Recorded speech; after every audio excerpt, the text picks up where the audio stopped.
مغرور ملکہ۔ ایک زمانے کا ذکر ہے کہ ایک خوبصورت وادی میں ایک چھوٹی سی سلطنت تھی جس کی ملکہ کا نام عالیہ تھا۔ ملکہ عالیہ نہ صرف خوبصورت تھی بلکہ بہت ذہین بھی تھی، مگر اس کے اندر ایک بہت بڑی خامی تھی۔ وہ بہت مغرور اور خود پسند تھی۔ اسے اپنی دولت، طاقت اور حسن پر ناز تھا اور وہ خود کو سب سے بہتر سمجھتی تھی۔ وہ اپنے درباریوں اور رعایا کو حقیر سمجھتی اور انہیں اپنی مرضی سے چلانے کی کوشش کرتی تھی۔ ملکہ کے محل میں ہر طرف چمکتے دمکتے سونے کے زیورات اور قیمتی چیزیں تھیں۔ محل میں اس کے حکم کے بغیر کوئی پرندہ بھی پر نہیں مار سکتا تھا۔ درباری ہمیشہ ملکہ کے سامنے جھک کر رہتے اور ہر وقت اس کی خوشامد کرتے، کیونکہ اگر کوئی اس کی مرضی کے خلاف کچھ کہتا تو اسے سزا دی جاتی۔ ایک دن ملکہ عالیہ نے اعلان کیا کہ جو کوئی میری سلطنت میں سب سے زیادہ خوبصورت چیز میرے سامنے پیش کرے گا اسے میں سونے کی 3 تھیلیاں انعام میں دوں گی۔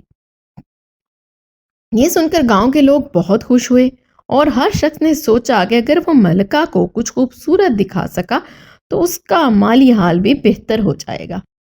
اگلے دن لوگ اپنے اپنے انداز میں خوبصورت چیزیں لے کر محل میں حاضر ہوئے۔ کسی نے خوبصورت پھولوں کا گلدستہ پیش کیا تو کسی نے ایک نایاب جواہر۔ ایک شخص اپنے گھوڑے کو پیش کر کے بولا، ملکہ عالیہ، یہ میرا سب سے خوبصورت گھوڑا ہے جو دنیا میں کہیں نہیں ملے گا۔ مگر ملکہ نے سب چیزوں کو کمتر سمجھا اور بے دلی سے مسکرا کر سب کو خالی ہاتھ واپس بھیج دیا۔ اس دوران ایک بوڑھی عورت بھی محل میں پہنچی۔ اس نے ملکہ سے کہا، ملکہ عالیہ، میں آپ کو سب سے خوبصورت چیز دکھا سکتی ہوں، مگر اس کے لیے آپ کو میرے ساتھ پہاڑ کی چوٹی تک چلنا ہوگا۔ ملکہ نے پہلے تو ہچکچاہٹ دکھائی، مگر پھر اس سوچ میں ساتھ کے لیے تیار ہوگی کہ شاید یہ عورت واقعی کچھ خاص دکھانے والی ہے۔ بوڑھی عورت کے ساتھ ملکہ اور اس کے درباری پہاڑ کی چوٹی کی طرف چل پڑے۔ راستہ بہت کٹھن اور دشوار تھا، مگر ملکہ اپنی ضد میں آگے بڑھتی رہی۔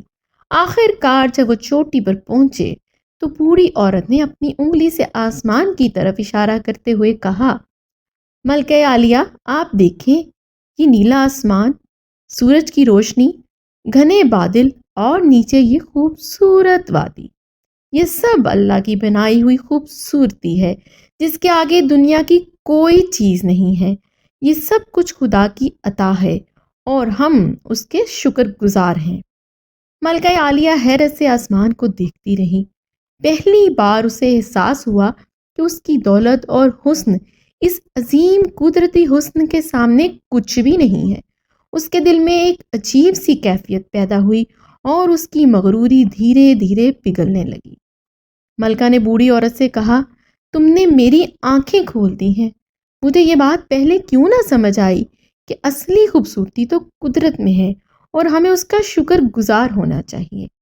بوڑھی عورت مسکرا کر بولی، ملکہ عالیہ، غرور اور تکبر انسان کو اندھا بنا دیتے ہیں۔ جب ہم اپنی انا کو کم کر کے قدرت کی عظمت کو تسلیم کرتے ہیں تو ہمیں حقیقی خوشی اور سکون ملتا ہے۔ ملکہ عالیہ نے اس دن کے بعد اپنے اندر تبدیلی لانے کا عزم کیا۔ اس نے اپنے درباریوں اور رعایا سے اچھا سلوک کرنا شروع کر دیا اور اپنے غرور کو ختم کرنے کی کوشش کی۔ اس نے سونا، دولت اور عیش و آرام سے زیادہ انسانیت، محبت اور شکر گزاری کو ترجیح دی۔ ملکہ عالیہ ایک نرم دل اور عادل حکمران بن گئیں اور اس کی رعایا اس سے بہت خوش رہنے لگی۔ اس کہانی سے ہمیں سبق ملتا ہے کہ غرور اور تکبر انسان کو اندھا بنا دیتے ہیں اور ہمیں اصل خوبصورتی اور خوشی دیکھنے سے روک دیتے ہیں۔ عاجزی اختیار کرنے سے ہی انسان کو حقیقی سکون اور خوشی ملتی ہے۔ مزید ایسی دلچسپ اور مزیدار کہانیاں سننے کے لیے ابھی ہمارے چینل کو سبسکرائب کیجیے۔ تب تک کے لیے اللہ حافظ۔